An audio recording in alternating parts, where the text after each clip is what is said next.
Pertanyaan berikut dari Jani. Jani dari Bogor menanyakan ini Bante. Bentar ya, saya bacakan ya. Selamat pagi Bante, mau tanya, sebelum memulai baca parita, bisa mempersembahkan makanan, minuman sebagai tanda penghormatan. Dan setiap kita selesai membaca parita atau meditasi, kita membacakan patidana atau etawata. Ini bisa dilakukan setiap hari atau setiap saat. Apa bedanya dengan patidana yang dilakukan oleh wihara atau kelenteng di acara cengbeng atau ulambana yang hanya dilakukan 2 kali setahun? Jadi maksudnya itu, bentar.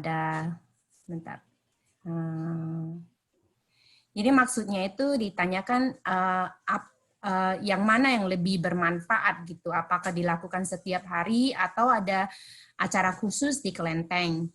Begitu pertanyaannya, Bante. Ya, kalau di dalam ajaran Sang Buddha, patidana ini boleh dilakukan kapanpun.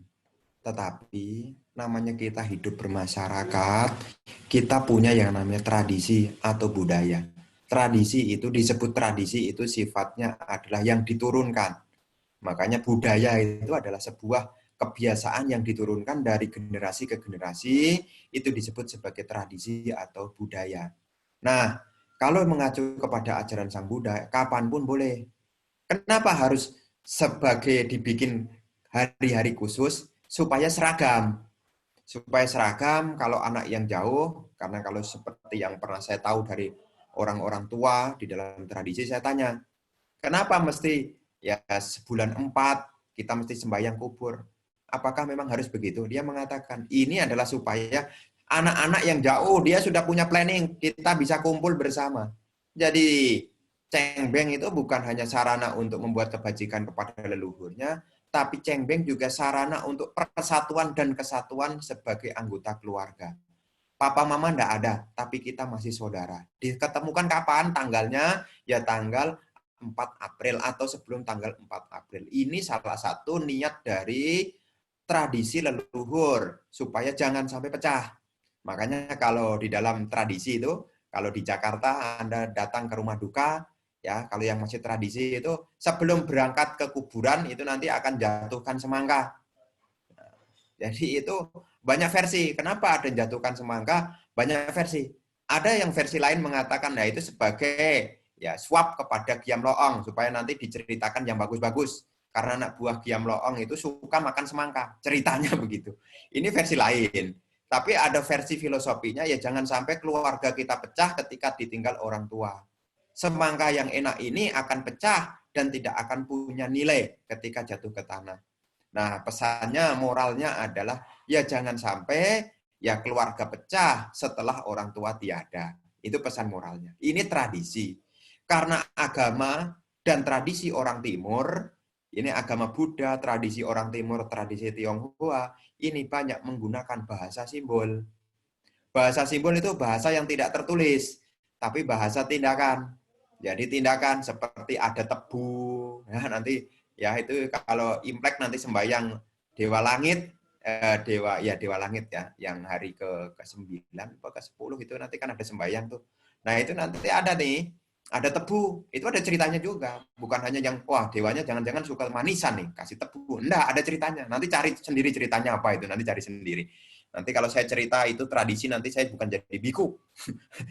Nah, karena nanti saya ceritanya kebanyakan di sana. Jadi, ketika kita melakukan patidana, bisa dilakukan setiap saat. Dan kenapa di masa-masa seperti bulan 8 Cioko atau bulan 4 Cengbeng, ya ini sebagai supaya seragam bareng-bareng. Sanak keluarga bisa kumpul bersama-sama. Ini nilai bagusnya.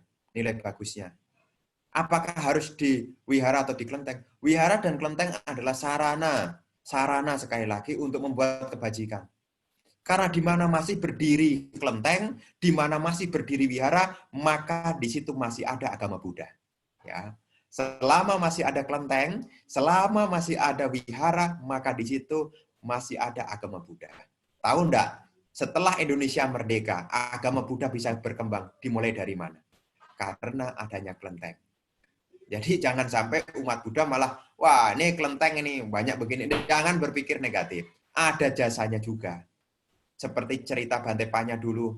STI awal-awal, Sangga Theravada Indonesia awal-awal di Indonesia, enggak punya wihara. Numpang di kelenteng, Bante Panya cerita. Numpang di kelenteng. Tempatnya Suhu Acong yang di Roxy. Bante Panya selalu cerita itu.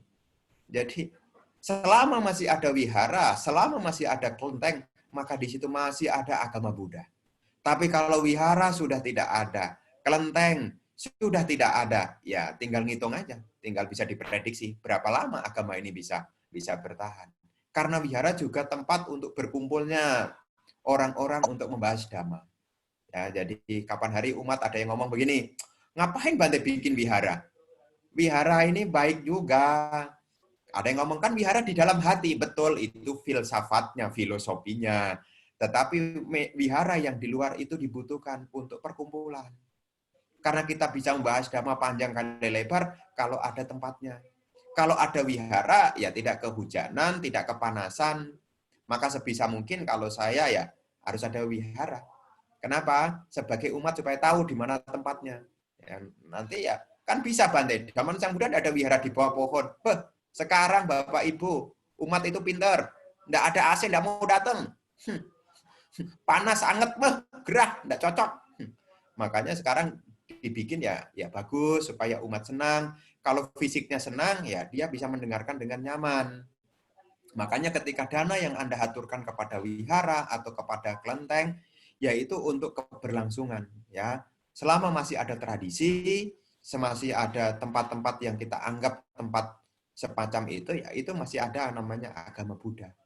Ya, meskipun belum berkembang tetapi masih ada, masih ada. Tapi kalau wihara sudah tidak ada, kelenteng juga sudah tidak ada, ya siap-siap aja. Siap-siap aja kita tidak ketemu dengan Dhamma. Agak sulit. Ya, jadi nanti Anda bisa berbuat baik dimanapun, ya Anda bisa melakukan sendiri, atau Anda juga ikut berpartisipasi di patik dana yang diselenggarakan oleh wihara-wihara. Tidak masalah. Ya, tidak apa-apa, tidak usah dinodai pikirannya dengan seperti yang tadi saya ceritakan. Wah, wihara sekarang berbisnis, ada paket 1, paket 2, kayak Kentucky aja.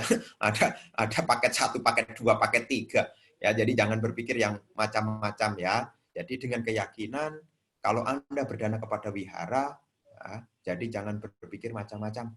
Karena kalau wihara tidak ada yang mendukung, ya wihara tidak akan bisa berjalan dalam waktu yang lama. Jadi kalau Anda bisa berbuat baik, ya silahkan kapanpun, dimanapun, ya. Begitu ya.